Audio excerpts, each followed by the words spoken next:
In a hole in the ground there lived a hobbit. Not a nasty, dirty, wet hole, filled with the ends of worms and an oozy smell, nor yet a dry, bare, sandy hole, with nothing in it to sit down on or to eat. It was a hobbit hole, and that means comfort. It had a perfectly round door, like a porthole, painted green, with a shiny yellow brass knob in the exact middle.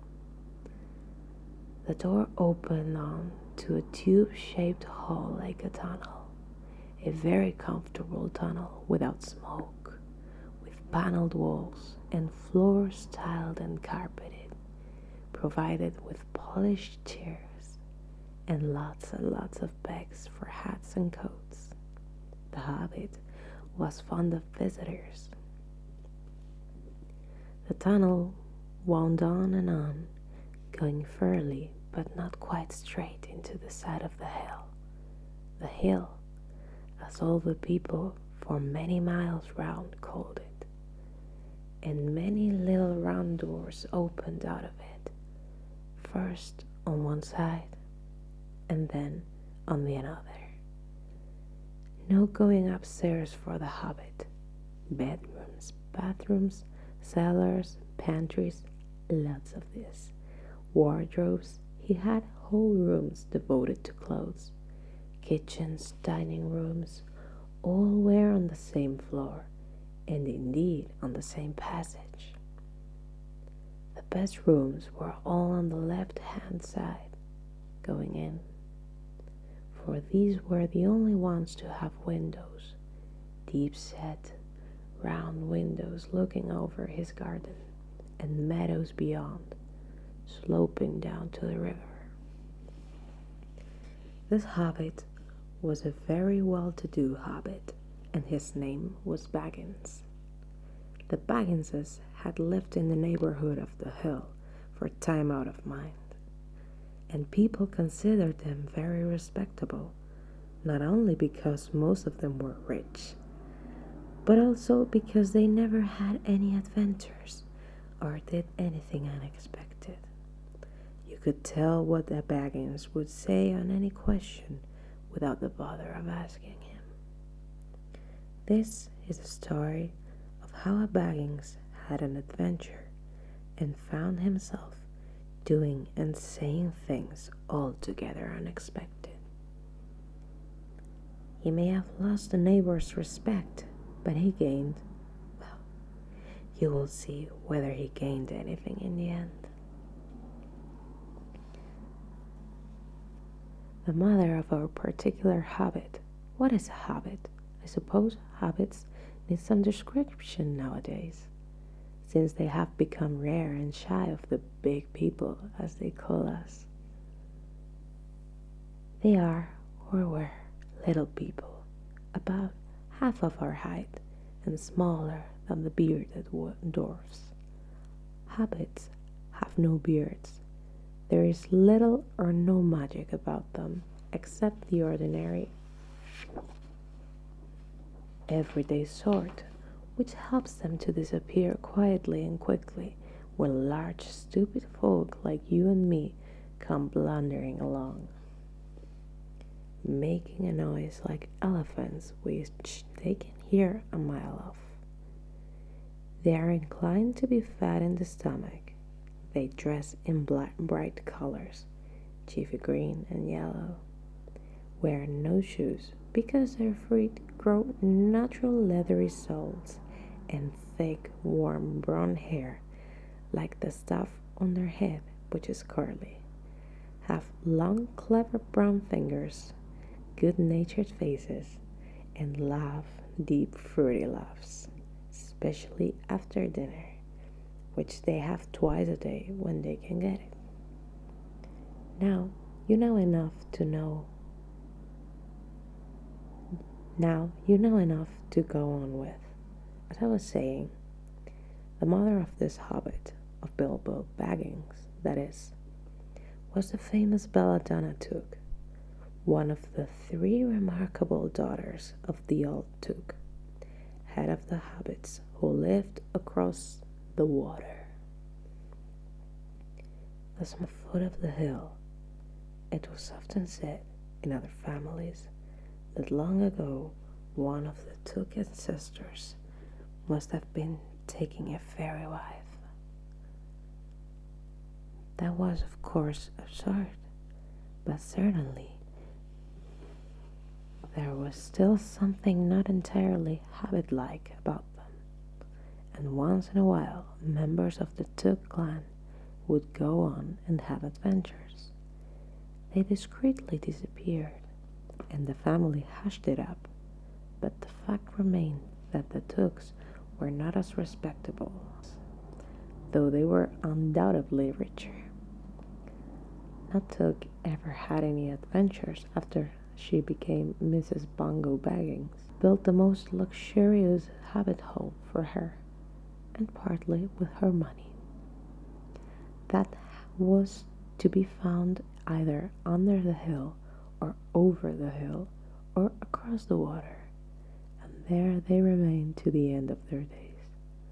Still, it is probable that Bilbo, her only son, although he looked and behaved exactly like a second edition of his solid and comfortable father, got something a bit queer in his makeup from the Took side, something that only awaited for a chance to come out. The chance never arrived until Bilbo Baggins was grown up, being about 50 years old or so, and living in the beautiful Hobbit hole built by his father, which I have just described for you, until he had in fact apparently settled down immovably. By some curious chance, one morning long ago in the quiet of the world, when there was less noise and more green, and the hobbits were still numerous and prosperous, and Bilbo Baggins was standing at his door after breakfast, smoking an enormous long wooden pipe that reached nearly down to his woolly toes, neatly brushed, Gandalf came by. Gandalf, if you have heard only a quarter of what I have heard about him, and I have only heard very little of all there is to hear, you would be prepared for any sort of remarkable tale. Tales and adventures sprouted up all over the place wherever he went, in the most extraordinary fashion. He had not been down that way under the hill for ages and ages, not since his friend, the old Took, died. In fact, and the hobbits had almost forgotten what he looked like. He had been away over the hill and across the water on businesses of his own since they were all small hobbit boys and hobbit girls. All that the unsuspected Bilbo saw that morning was an old man with a staff. He had a tall, pointed blue hat, a long grey cloak, a silver scarf over which his long white beard hung down below his waist, and immense black boots. "Good morning," said Bilbo, and he meant it. The sun was shining, and the grass was very green. But Gandalf looked at him from under long bushy eyebrows that stuck out further than the brim of his shady hat. "What do you mean?" he said. "Do you wish me a good morning, or mean that it is a good morning whether I want it or not, or that you feel good this morning, or that it is a morning to be good on?" "All of them at once," said Bilbo, "and a very fine morning for a pipe of tobacco out of doors, into the bargain. If you have a pipe about you, sit down, I have a fill of mine. There's no hurry, we'll have all the day before us. Then Bilbo sat down on a seat by his door, crossed his legs, and blew out a beautiful grey ring of smoke that sailed up into the air without breaking and floated away over the hill. Very pretty, said Gandalf, but I have no time to blow smoke rings this morning. I'm looking for someone to share in an adventure that I am arranging, and it's very difficult to find anyone. Folk can have no use for adventures. Nasty, disturbing, uncomfortable things make you late for dinner. I can think what anybody sees in them, said our behind his braces, and blew out another, even bigger smoke ring. Then he took out his morning letters and began to read. I decided that he was not quite his sort and wanted him to go away. But the old man did not move. He stood leaning on his stick and gazing at the Hobbit without saying anything, till Bilbo got quite uncomfortable and even a little cross. "Good morning," he said at last. "We don't want any adventures here, thank you. You might try over the hill or across the water." By this, he meant that the conversation was at an end. "What a lot of things you do use good morning for," said Gandalf. "Now you mean that you want to get rid of me, and that it won't be good till I move off." Not at all, my dear sir. Let me see, I don't think I know your name." Yes, my dear sir. And I do know your name, Mr. Bilbo Baggins. And you do know my name, though you don't remember that I belong to it. I am Gandalf, and Gandalf means me. To think that I should have lived to be good morning by Belladonna Took's son, as if I was selling buttons at the door. Gandalf, good gracious me, not the wandering wizard that gave old Took a pair of magic diamond studs that fastened themselves and never came undone till ordered. Not the fellow who used to tell such wonderful tales and parties about dragons and goblins and giants and the rescue of princesses and the unexpected lack of widows' sons. Not the man that used to make such particularly excellent fireworks. I remember those. Old Took used to have them on Midsummer's Eve. Splendid. They used to go up like great lilies and snapdragons and lullaboms and fire. You will notice ahead already that Mr. Baggins was not quite so prosy as he liked to begin. Also that he was very fond of flowers. Dear me, he went on. Not the Gandalf who was responsible for so many quiet lads and lasses going off in the blue for mad adventures. Anything from climbing trees to visiting elves or sailing in ships, sailing to other shores. Bless me, life used to be quite you used to upset things badly in these parts once upon a time. I beg your pardon, but I had no idea you were still in business. Where else should I be? Said the wizard.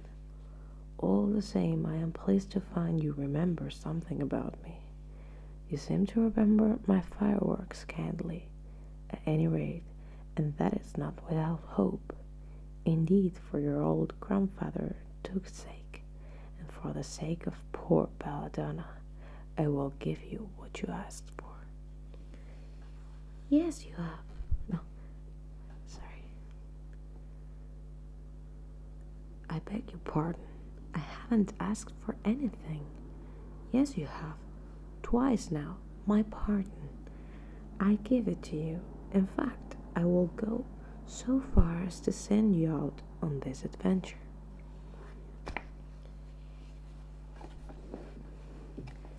Very amusing for me, very good for you, and profitable too. Very likely if you ever get over it. Sorry, I don't want any adventures.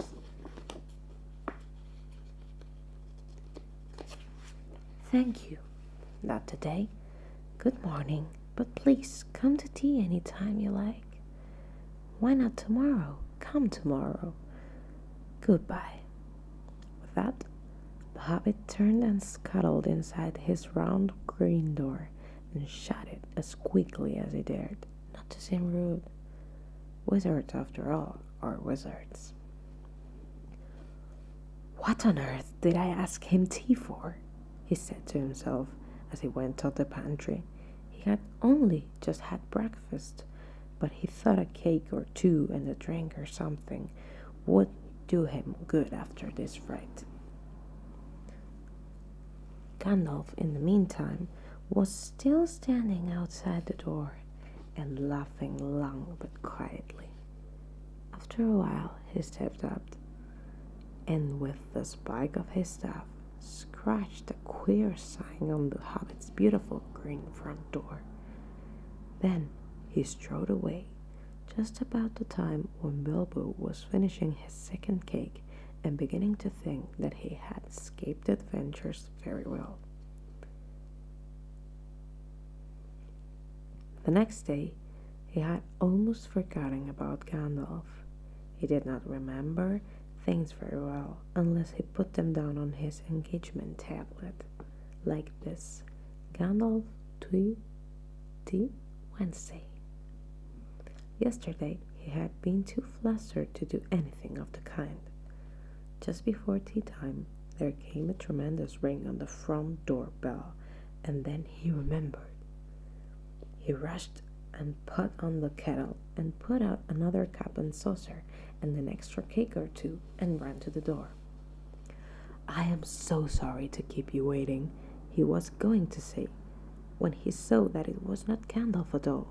It was a dwarf with a blue beard tucked into a golden belt and very bright eyes under his dark green hood. As soon as the door was opened, he pushed inside, just as he had been expected. He hung his hooded cloak on the nearest peg and, "Dwelling at your service," he said with a low bow. "Bilbo Baggins at yours," said the hobbit, too surprised to ask any questions for the moment. When the silence that followed had become uncomfortable, he added, "I am just about to take tea. Pray come and have some with me." A little stiff, perhaps, but he meant it kindly. And what could you do if an uninvited dwarf came and hung up his thing on your hall without a word of explanation? They had not been at a table very long. In fact, they had hardly reached the third cake when there came another, even louder ring at the bell. "Excuse me," said the hobbit, and off he went to the door. "So you have got here at last." That was what he was going to say to Gandalf this time, but it was not Gandalf. Instead, there was a very old-looking dwarf on the step with a white beard, and as two hopped inside as soon as the door was open, just as he had been invited. "I see they have begun to arrive already," he said, while he caught sight of Dwelling's green hood hanging up. He hung his red one next to it, and "Balin at your service," he said with his hand on his breast. "Thank you," said Bilbo with a gasp. It was not the correct thing to say, but "they have begun to arrive" had flushed at him that badly. He liked visitors,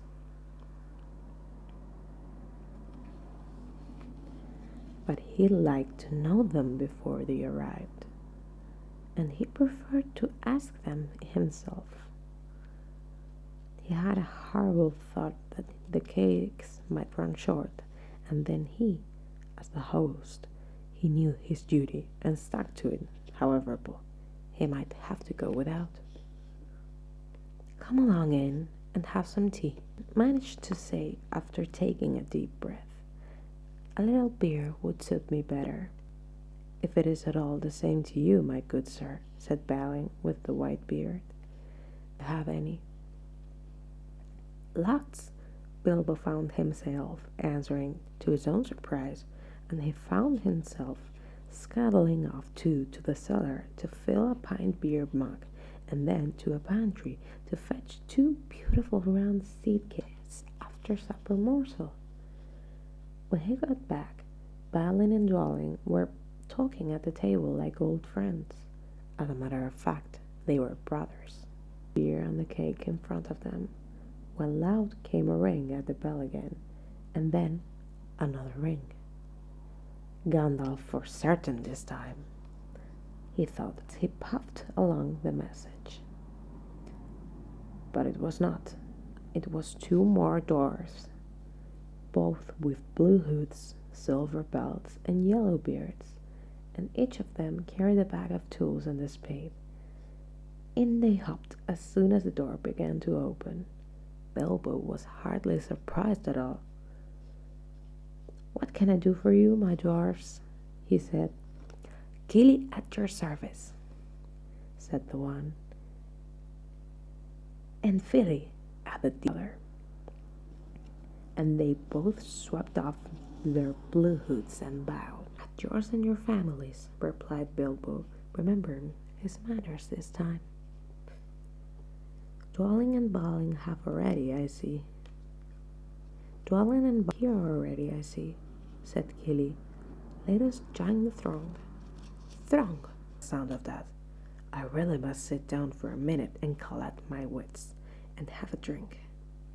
He had only just had a sip in the corner, while the 4 dwarfs sat around the table and talked about mines and gold and trouble with the goblins, lots of other things which he did not understand and did not want to, for they sounded much too adventurous, when ding-dong-a-ding-a-dong, his bell rang again, and if some naughty little Hobbit boy was trying to pull the handle off. "Is it blinking?" "Some 4, I should say by the sound," said Philly. "Besides, we saw them coming along behind us in the distance." The poor little hobbit sat down in the hall and put his head in his hands and wondered what had happened and what was going to happen. They would all stay to supper.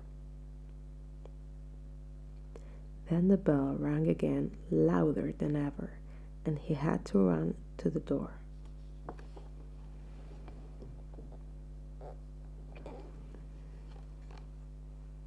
Come along while he was wandering in the hall. He had hardly turned the knob before they were all inside, bowing and saying, "At your service," one after the other. Dori, Nori, Ori, Oin, and Gloin were their names, and very soon 2 purple hoods, a grey hood, a brown hood, and a white hood were hanging on the pegs. And off they marched with the broad hands stuck in their gold and silver belts to join the others. But really, it had almost become a throng. Some called for ale, and some for porter, and one for coffee, and all of them for cakes. So the hobbit was kept very busy for a while. A big jug of coffee had just been set in the hearth. The seed cakes were gone, and the dwarfs were starting on a round of buttered scones when they came. A loud knock. Not a ring, but a hard rat-tat on the hobbit's beautiful green door. Somebody was banging with a stick. Bilbo rushed along the passage, very angry, and altogether bewildered and bewildered. This was the most awkward Wednesday he ever remembered. He pulled open the door with a jerk, and they all fell in, one on top of the other. More dwarfs, 4 more. And there was Gandalf behind, leaning on his staff and laughing. had made quite a dent on the beautiful door. He had also, by the way, knocked on the secret mark that he had put there the morning before. "Carefully, carefully," he said. "It is not like you, Bilbo, to keep friends waiting on the mat," and then opened the door like a pop gun. "Let me introduce Bifur, Bofur, Bomber, and especially Thorin." "At your service," said Bifur, Bofur, and Bomber, standing in a row. Then they hung up 2 yellow hoods and a pale green one, and also a sky blue one with long silver tassel.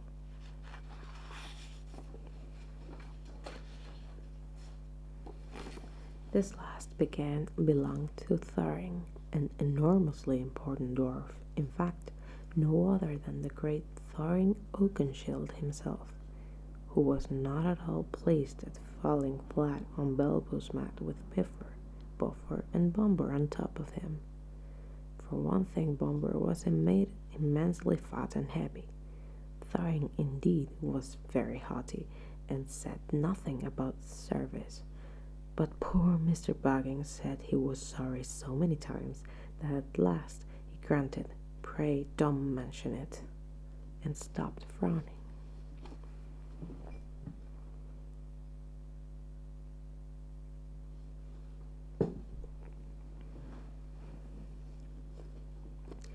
"Now we are all here," said Gandalf, looking at the row of 13 hoods, the best detachable party hoods, and his own hat hanging on the pegs. "Quite a merry gathering. I hope there is something left for the latecomers to eat and drink. What's that? Tea? No, thank you. A little red wine, I think, for me." "And for me," said Thorin. "And raspberry jam and apple tart," said Bifur. "And mince pies and cheese," said Bofur. "And pork pie and salad," said Bomber. "And more cakes and ale and coffee, if you don't mind," called the other dwarfs through the door. "Put in a few eggs, there's a good fellow." Gandalf called after him as the Hobbit stumped off to the pantries, "And just bring out the cold chicken and pickles."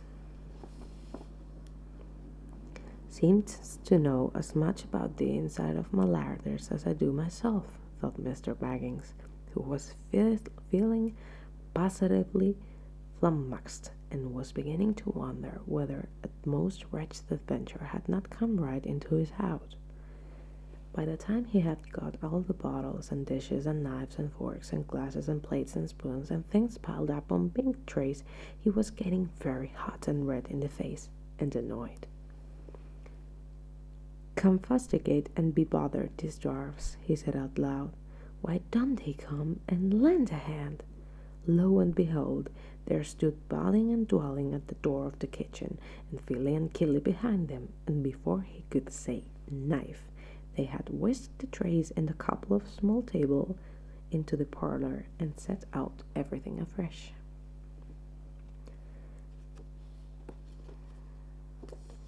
Gandalf sat at the head of the party with the 13 dwarfs huddled round, and Bilbo sat on a stool at the fireside, nibbling at a biscuit. His appetite was quite taken away, and trying to look as if this was all perfectly ordinary, and not in the least an adventure. The dwarfs ate and talked, and time got on. At last, they pushed their chairs back, and Bilbo made a move to collect the plates and glasses.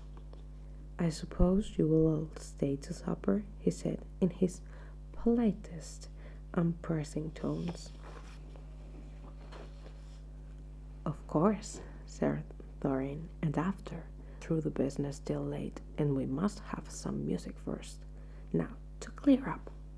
12 dwarfs, not Thorin, he was too important, and stayed talking to Gandalf, jumped to their feet and made tall piles of all the things. Off they went, not waiting for trays, balancing columns of plates, each with a bottle on the top, with one hand, while the Hobbit ran after them, almost squeaking with fright. "Please be careful. and please don't trouble, I can manage." But the dwarfs only started to sing.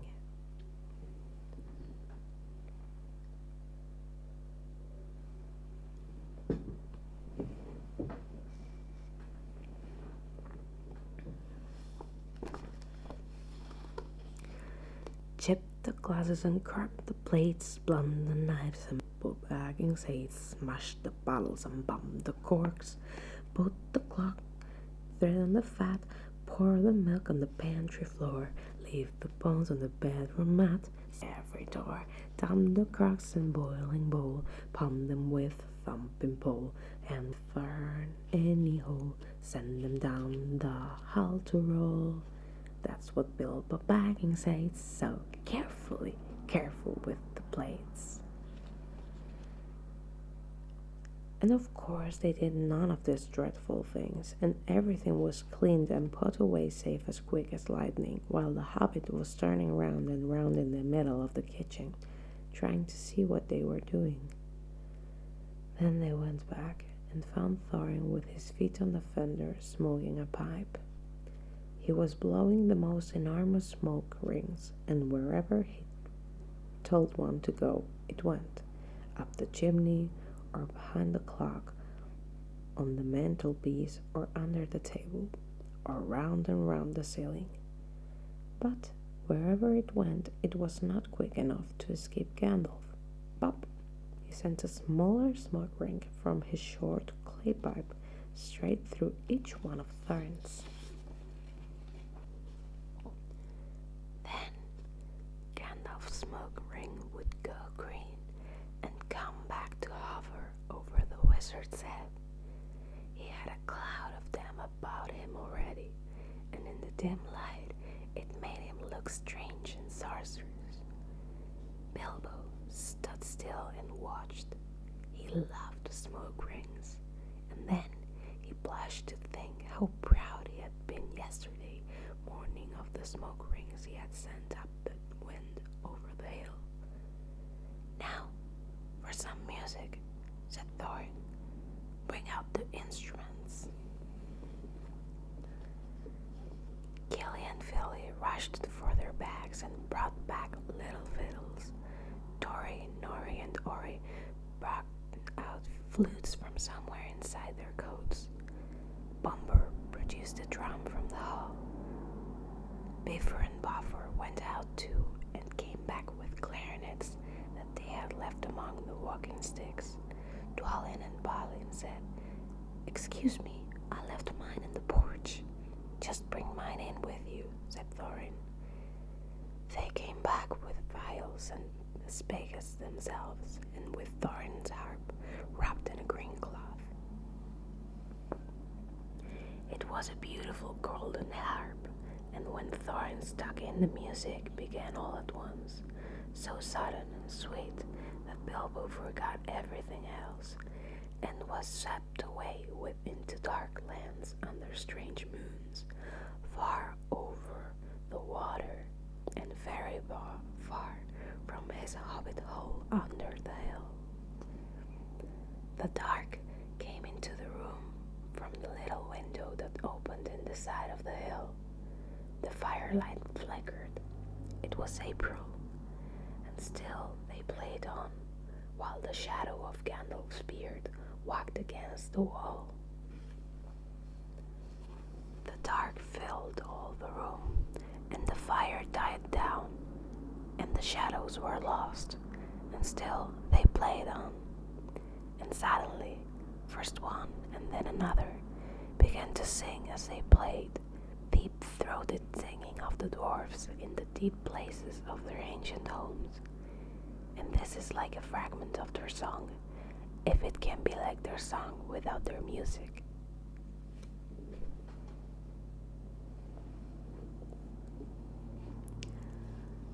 Far over the misty mountains cold, to dungeons deep and caverns sold, we must away ere break of day, to seek the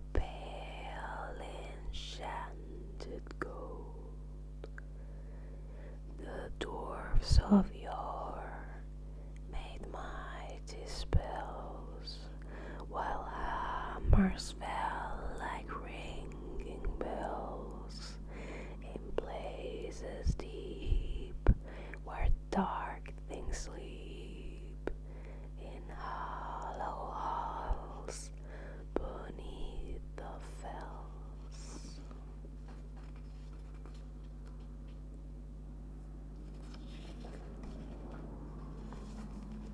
For ancient king and elvish lord, there many a gleaming golden horde. They shaped and wrought, and light they cut, to hide in gems on hilt of sword. On silver necklaces they strung, the flowering stars on crowns they hung. The dragon fire in twisted wire, they meshed the light of moon and sun. Far over the misty mountains gold, to dungeons deep and caverns cold, we must away ere break of day, to claim our long forgotten gold. Goblets they carved there for themselves, and harps of gold where no man delves. They lay long, and many a song was sung unheard by men or elves.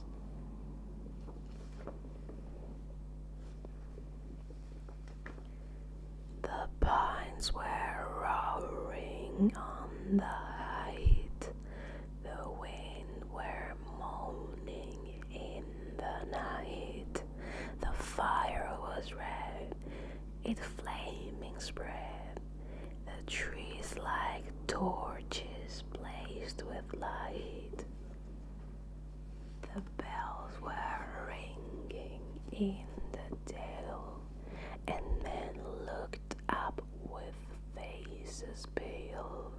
The dragon's ire, more fierce than fire, laid low their towers, houses frail.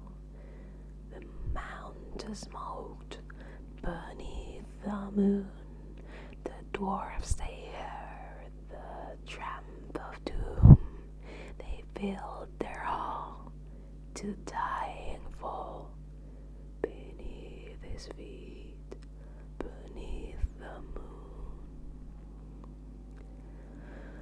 Far over the misty mountains grim, to dungeons deep and caverns dim, we must away ere break of day, to win our harps and gold from him.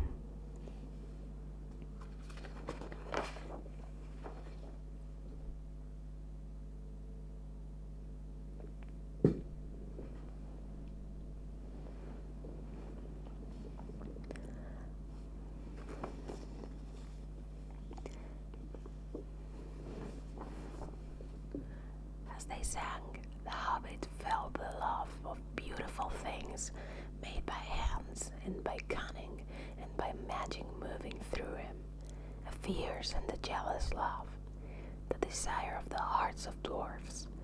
Then something tookish woke upon inside him, and he wished to go and see the great mountains, and hear the pine trees and the waterfalls, and explore the caves, and wear a sword instead of a walking stick.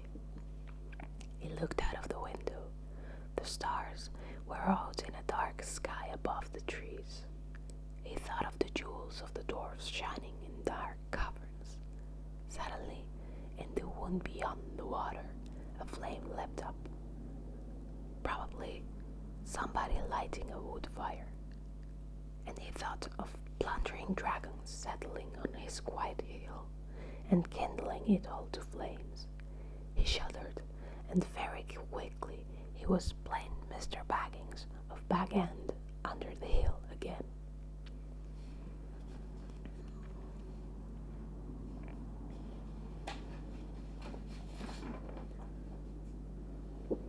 He got up trembling.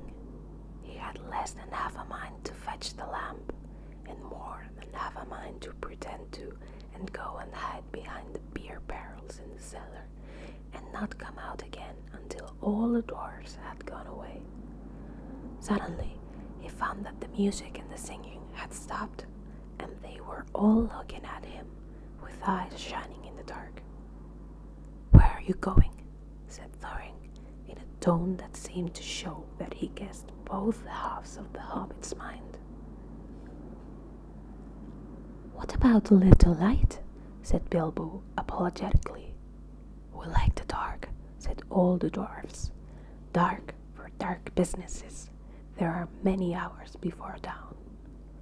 "Of course," said Bilbo, and sat down in a hurry. He missed the stool and sat in the fender, knocking over the pucker and shovel with a crash. "Hush!" said Gandalf. "Let Thorin speak."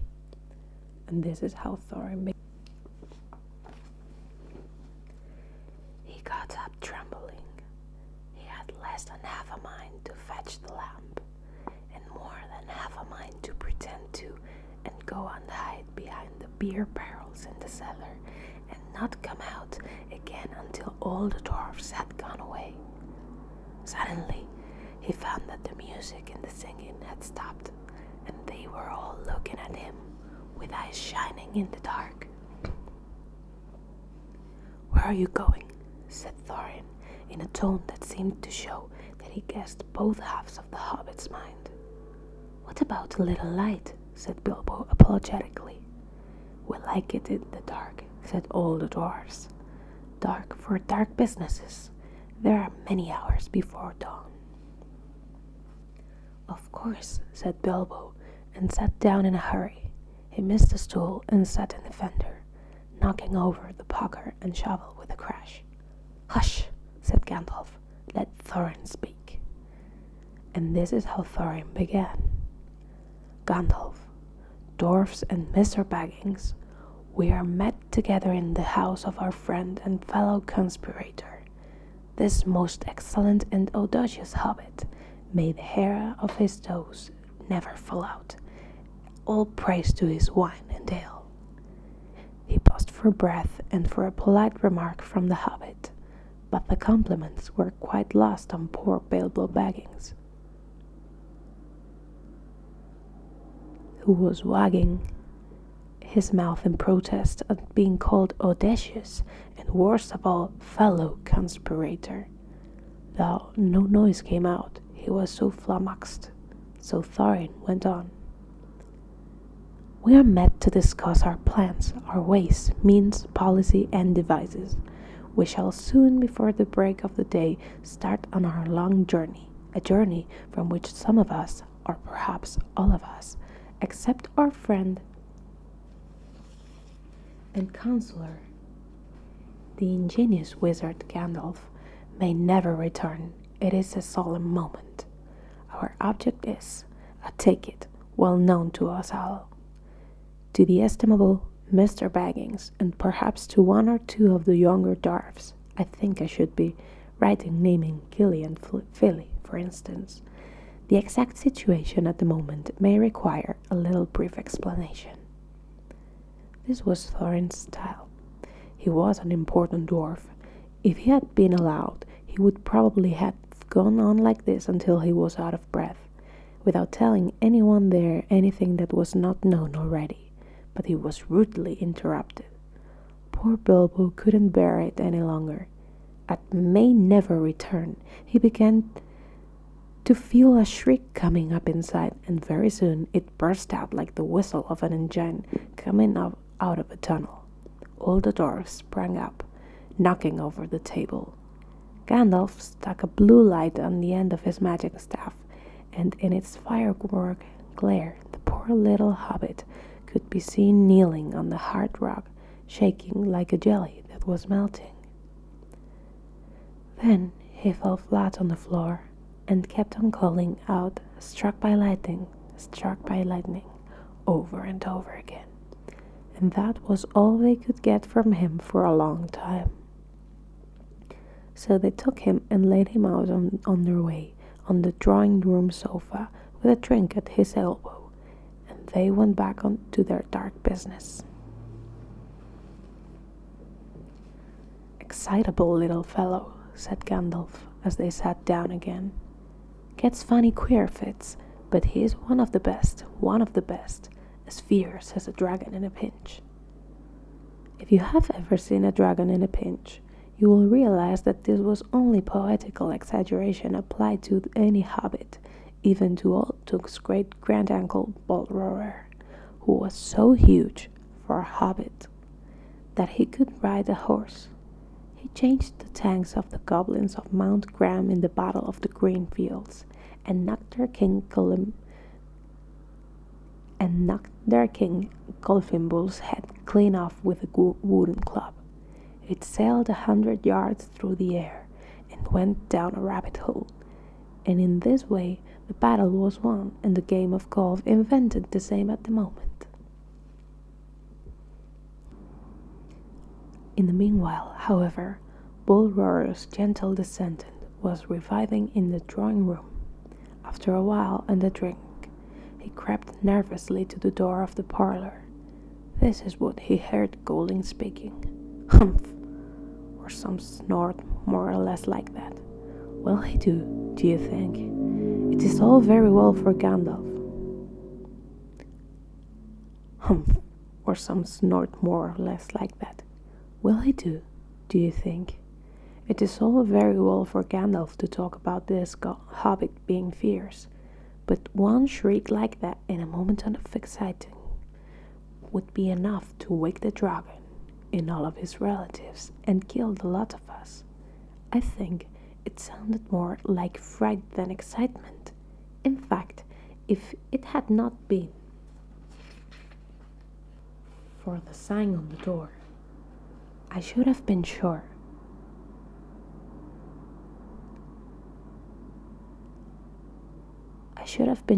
We had come to the wrong house. As soon as I clapped eyes on the little fellow bobbing and puffing on the mat, I had my doubts. He looks more like a grocer than a burglar." Then Mr. Baggins turned the handle and went in. The Took inside had won. He suddenly felt he would go without bed and breakfast to be tough fierce. As for little fellow bobbing on the mat, it almost made him really fierce. Many a time afterwards the Baggins part regretted what he did now, and he said to himself, "Bilbo, you were a fool. You walked right in and put your foot in it." "Pardon me," he said. "If I have overheard the words that you were saying, I don't pretend to understand what you are talking about or your reference to burglars, but I think I am right in believing this is what he called being on his dignity. That you think I am no good. I will show you. I have no signs on my door. It was painted a week ago, and I am quite sure you have come to the wrong house. As soon as I saw your funny faces on the doorsteps, I had my doubts, but treat it as the right one. Tell me what you want done, and I will try it. If I have to walk from here to the east of east and fight the wild werewolves in the last desert. I had a great-great-great-granduncle once, Bolroer Took, and—" Yes, but that was long ago," said Glóin. "I was talking about you, and I assure you there is a mark on this door, the usual one in the trade, or used to be. Burglar wants a good job, plenty of excitement and reasonable reward. That's how it's usually read. You can say expert treasure hunter instead of burglar, if you like. Some of them do. It's all the same to us. Gandalf told us that there was a man on the sword in these parts looking for a job at once, and that he had arranged for a meeting here this Wednesday tea time. Of course there is a mark, said Gandalf. I put it there myself, for very good reasons. You asked me to find the 14th man for your expedition, and I chose Mr. Baggins. Just let anyone say I chose the wrong man or the wrong house, and you can stop at 13 and have all the bad luck you like, or go back to digging coal. He scolded so angrily at Gloin that the dwarf huddled back in his chair, and when Bilbo tried to open his mouth to ask a question, he turned and frowned at him and stuck out his bushy eyebrows, till Bilbo shut his mouth tight with a snap. That's right, said Gandalf. Let's have no more argument. I have chosen Mr. Baggins, and that ought to be enough for all I have.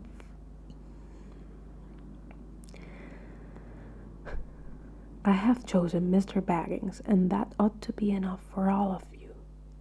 If I say he is a burglar he is, or will be when the time comes. There is a lot more in him than you guess, and a deal more than he has any idea of himself. You may possibly all live to thank me yet. Now, Bilbo, my boy, fetch the lamp, and let's have a little light on this. On the table, in the light of a big lamp with a red shade, he spread a piece of parchment, rather like a map. This was made by Thror, your grandfather, Thorin, he said, in answer to the dwarf's excited questions. It is a plan of the mountain. I don't see that this will help us much, said Thorin, disappointedly after a glance. I remembered the mountain well enough and the lands about it, and I know where Mirkr Wood is, and the withered we hate, where the great dragon spread. There is a dragon marked in red on the mountain, said Balin, but it will be easy enough to find him with a point that you haven't noticed, said the wizard. And that is the secret entrance. You see that rune on the west side and the hand pointing to it from the other lower halls. Look at the map of the beginning of this book, and you will see there the runes. It may have been secret once, said Thorin. How do we know that this is secret any longer? All Smaug has lived there enough now to find out anything there is to know about those caves. He may, but he can't have used it for years and years. Why? Because it is too small. 5 feet hide the door, and 3 may walk abreast, said the runes. But Smaug could not creep into a hole that size, not even when he was a young dragon, certainly not after devouring so many of the dwarfs and men of Dale. It seems a bit great hole to me, squeaked Bilbo, who had no experience of dragons and only of hobbit holes. He was getting excited and interested again, so that he forgot to keep his mouth shut. He loved maps. And in his hall there hung a large one on the country road, with all his favorite walks marked on it in red ink. How could such a large door be kept secret from everybody outside, apart from the dragon? He asked. He was only a little hobbit, you must remember. In lots of ways, said Gandalf, but in what way this one has been hidden we don't know without going to see. From what it says on the map, I should guess there is a closed door which has been made to look exactly like the side of the mountain. That is the usual dwarf's method. I think that is right. Isn't it? Quite right, said Thorin. Also, went on Gandalf, I forgot to mention that with the map went a key, a small and curious key. Here it is, he said, and handed to Thorin a key with a long barrel and intricate wards made of silver. Keep it safe. Indeed I will, said Thorin, and he fastened it upon a fine chain that hung about his neck and under his jacket. Now things begin to look more hopeful. This news alters them much for the better. So far, we have no clear idea what to do. We thought of going east, as quiet and as careful as we could, as far as the long lake. After that, the trouble would begin. A long time before that, if I know anything about the roads east, interrupted Gandalf. We might go from there up along the river running, went on Thorin, taking no notice, and so to the ruins of Dale, the old town in the valley there, under the shadow of the mountain. But we none of us like the idea of the front gate. The river runs right out of it through the great cliff at the south of the mountain, and out of it comes the dragon too, far too often, unless he has changed his habits. That would be no good, said the wizard, not without a mighty warrior, even a hero. I tried to find one, but warriors are busy fighting one another in distant lands, and in this neighborhood heroes are scarce, or simply not to be found. Swords in these parts are mostly blunt, and axes are used for trees, and shields are cradles or dish covers, and dragons are comfortably far off, and therefore legendary. That is why I settled on burglary, especially when I remembered the existence of a side door. And here is our little Bilbo Baggins, the burglar, the chosen and selected burglar. So now let's go on and make some plans.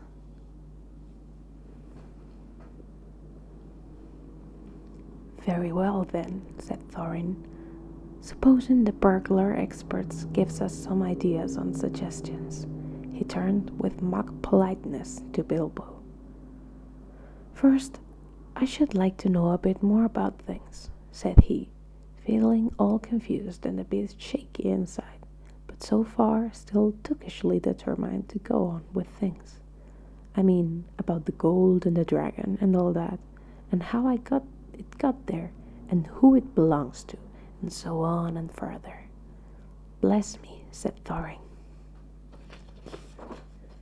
Haven't you got a map? And didn't you hear our song? And haven't we been talking about all of this for hours?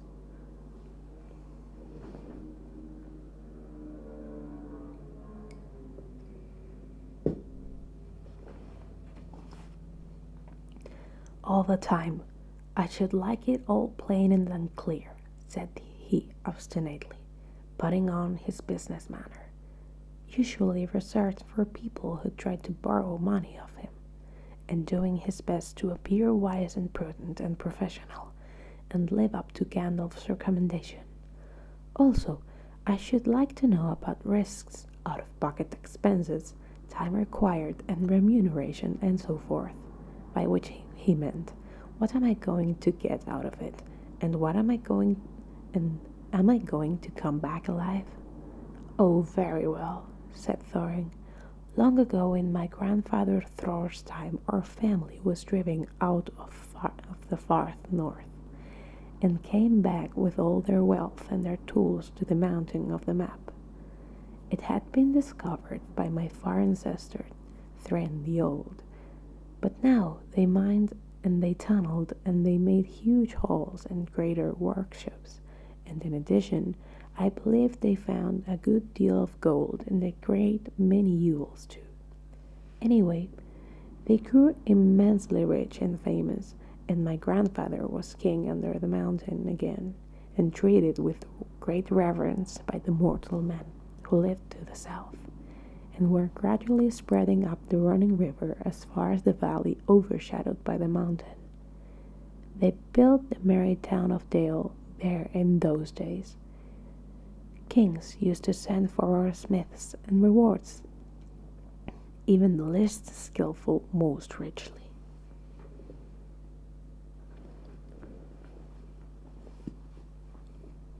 Fathers would beg us to take their sons as apprentices and pay us handsomely, especially in food supplies. which we never bothered to grow or find for ourselves.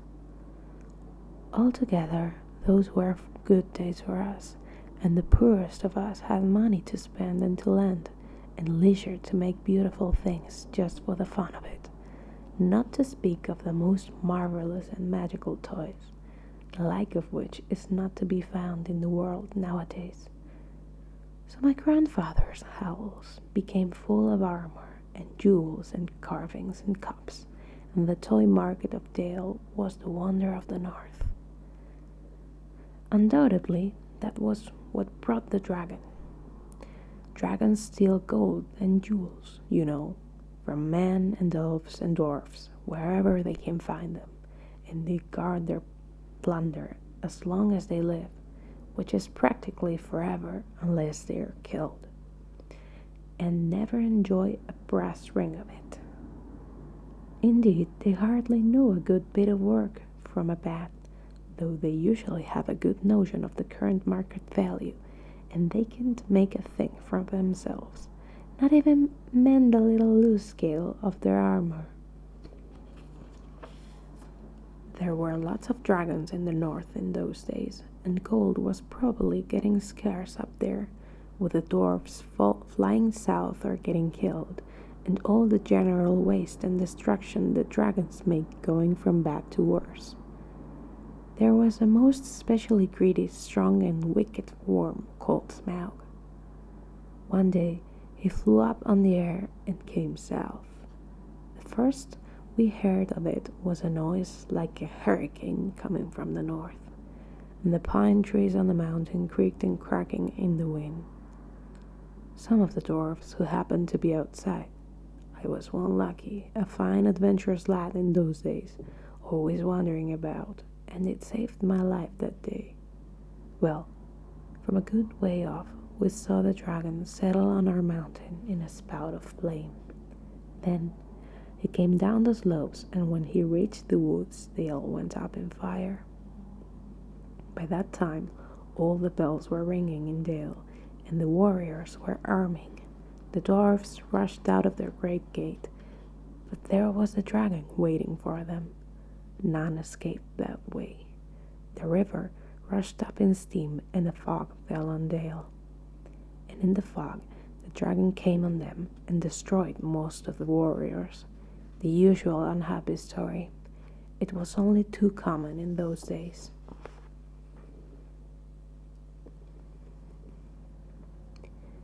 Then he went back and crept in through the front gate and rooted out the halls and lanes and tunnels, alleys, cellars, mansions, and passages. After that, there were no dwarfs left alive inside, and he took all their wealth for himself. Probably, for that is the dragon's way. He has piled it up in great heap far inside, and sleeps on it for a bed. Later, he used to crawl out of the great gate and come by night to Dale, and carry away people, especially maidens, to eat, until Dale was ruined and all the people dead or gone. What goes on there now I don't know for certain, but I don't suppose anyone lives nearer to the mountain than the far edge of the long lake nowadays.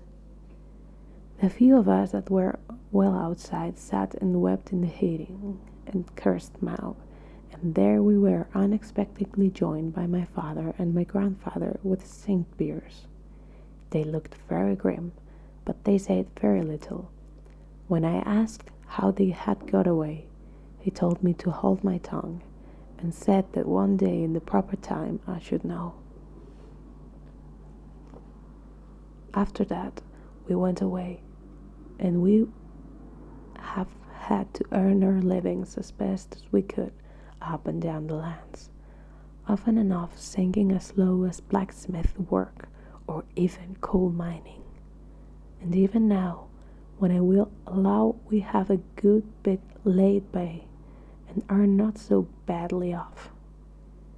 Here, Thorin struck the gold chain round his neck. We still mean to get it back and to bring our curses home to Smaug.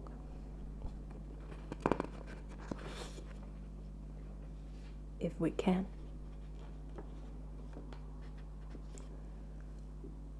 I have often wondered about my father's and my grandfather's escape. I see now they must have had a private side door which only they knew about. But apparently they made a map, and I should like to know how Gandalf got hold of it, and why it did not come over down to me, the rightful heir. I did not get hold of it. I was given it, said the wizard. Your grandfather Thror was killed, you remember, in the mines of Moria by Azog the Goblin. Curse his name, yes, said Thorin.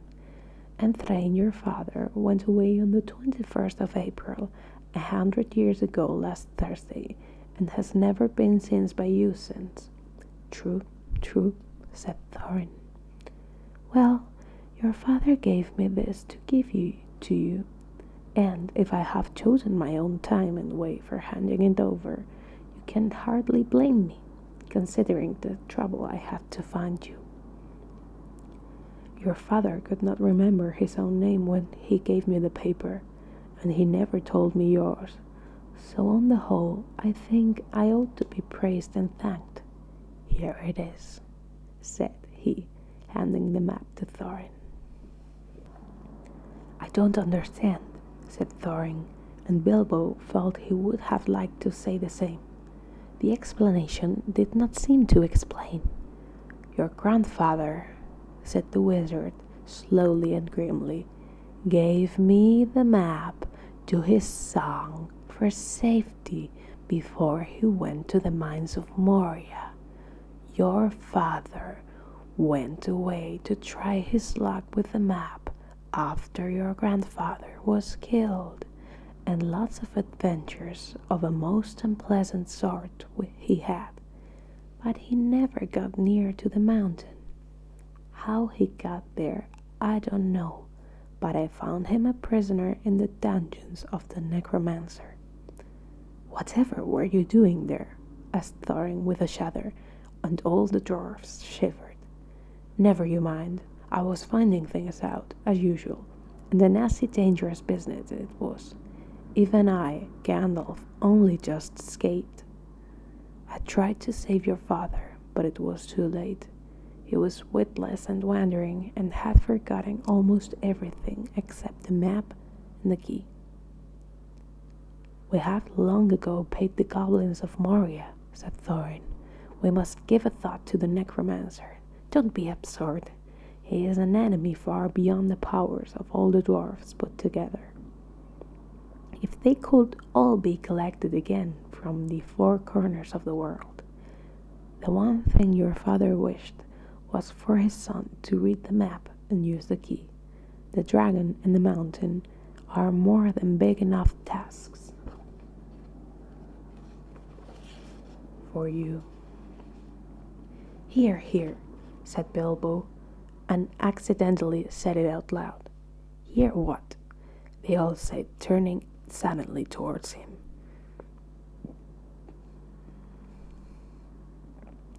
And he was so flustered that he answered, Hear what I have to say. What's that? They asked. Well, I should say that you ought to go east and have a look around. After all, there is the side door, and dragons must sleep sometimes, I suppose. If you sit on the doorstep long enough, I dare you will think of something.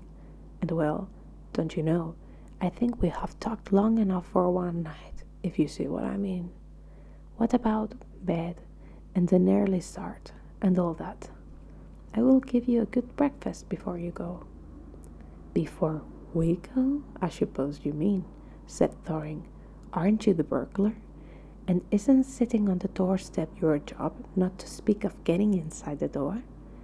But I agree about bed and breakfast. I like 6 eggs with my ham when starting on a journey, fried, not poached, and mind you don't break them. After all the others had ordered their breakfast without so much as a please, which annoyed Bilbo very much, they all got up.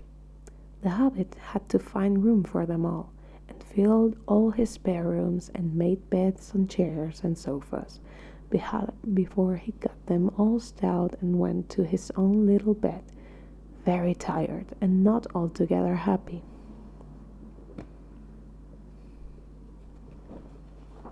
One thing he did make his mind about was not to bother to get up very early and cook everybody else's wretched breakfast.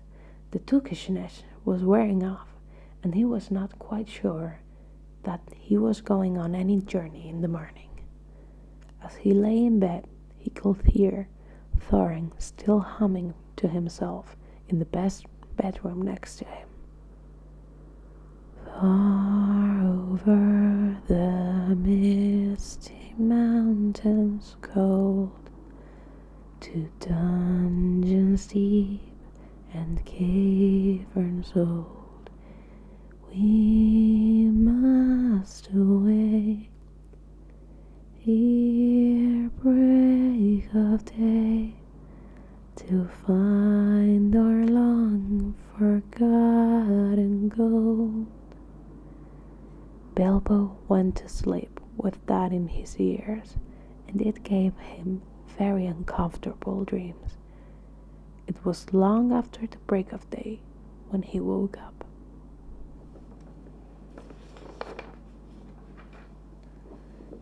So, that is the first chapter of The Hobbit. I hope you liked it, and I hope I didn't make many mistakes while reading. I would like to say that English is not my first language, but I do love to speak and read on it very much. So I hope you enjoyed. If you have any suggestions for things that you would like me to read, or any other ASMR topics that you may want me to do, feel free to tell me in the comments.